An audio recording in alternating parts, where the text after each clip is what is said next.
Welcome to R5 TV news. ఘనంగా మాడగడ ముఠా హోలీ మహోత్సవం. అల్లూరు జిల్లా అరకులోయ మాడుగడ గ్రామంలో ఘనంగా ముఠా హోలీ మహోత్సవం నిర్వహించారు. ఈ సందర్భంగా గ్రామ పెద్దలు బాలరాజు, మత్స్యరాజు మాట్లాడుతూ ముఠా హోలీ 60 అడుగుల ఎత్తులో కట్టెలతో ఏర్పాటు చేసిన హోలీ శిఖరానికి వేకువజామున కామదహనం పేరిట నిప్పంటించారు. శిఖరంపై భాగంలో ఏర్పాటు చేసిన తెలుపు జెండా కింద పడకుండా గుంజిడి పవన్ కుమార్ పట్టుకున్నారు.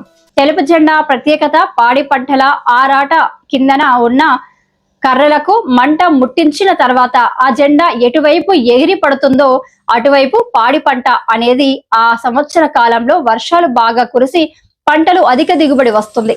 జెండా కాలిపోతే ఆ సంవత్సరం వర్షాలు తక్కువగా ఉండి ఎండలు ఎక్కువ ఉండి పంట దిగుబడి తగ్గిపోతుంది అని తెలిపారు. అనంతరం చలికాలం విడిచి ఎండాకాలం ప్రారంభమవుతుందని తెలియజేశారు. ఈ సందర్భంగా గిరిజన సాంస్కృతిక నాటకం, దింసా నృత్యాలతో అంగరంగ వైభవంగా హోలీ పండుగ నిర్వహిస్తారు. ఈ పండుగను వీక్షిస్తూ వందలాది వేలాది సంఖ్యలో పాల్గొని ఘనంగా ముఠా హోలీ పండుగ వేడుకలు నిర్వహించారు.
మాడగడ గ్రామంలో ఏదైతే ప్రకృతిని దైవంగా భావించి ప్రతి సంవత్సరం కూడా మేము క్రమం తప్పకుండా ఈ హోలీ పొల్పొడ ఉత్సవాలు అనేది మేము చేయడం జరుగుతుంది. ఈ ఉత్సవాలు తాలూకా విశిష్టత ఏంటంటే మేము గిరిజనులు, ఆదివాసులు ప్రకృతిని దైవంగా కొలిచే గిరిజన ప్రజలు. మా పూర్వీకులు ఏదైతే ఈ పండుగను మాకు వారసత్వంగా అందజేయడం జరిగింది. అది ఎలాగంటే మరి చలికాలము ముగుస్తూ వేసవి కాలము వచ్చే క్రమంలో పల్గుణ మాసంలో ఈ హోలీ ఓడిపొడ అనే ఈ పండుగ అనేది మేము నిర్వహించడం జరుగుతుంది. ఇది నిర్వహించడానికి సుమారు మాకు 3 పంచాయతీల్లో ఉన్నటువంటి ముఠా అనే ఒక ముఠా ప్రజలు నుండి కర్రలను స్వీకరించి ఒక ఎత్తుగా కర్రలను పేర్చి అది భక్తి శ్రద్ధతో ఆ రోజంతా ఆ నిష్టతో ఉండి మరుసటి రోజు ఆ కట్టెలను కాల్చడం జరుగుతుంది.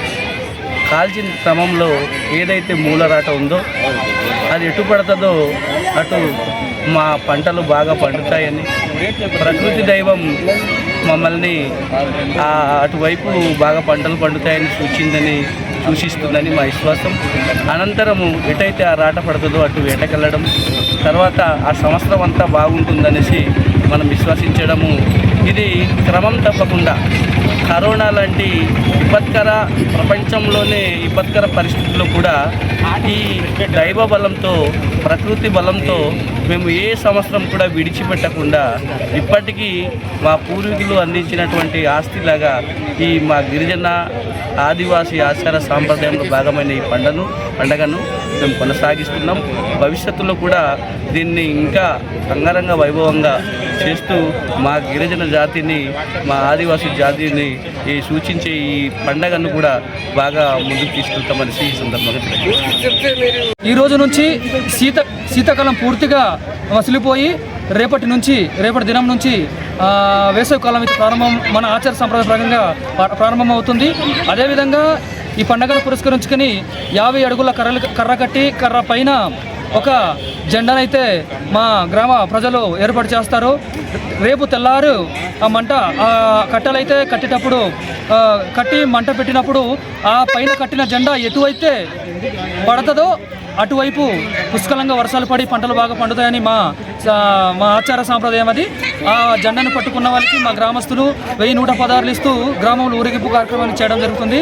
నిజంగా ఇది మా చాలా గర్వకారణం. నిజంగా ఎటువైతే జెండా అయితే ఎగిరి పడుతుందో అటువైపు పుష్కలంగా వర్షాలు పడి పంటలు అయితే పండుతున్నాయి. అదేవిధంగా అటువైపు మనం వేటకి వెళ్ళడం జరుగుతుంది.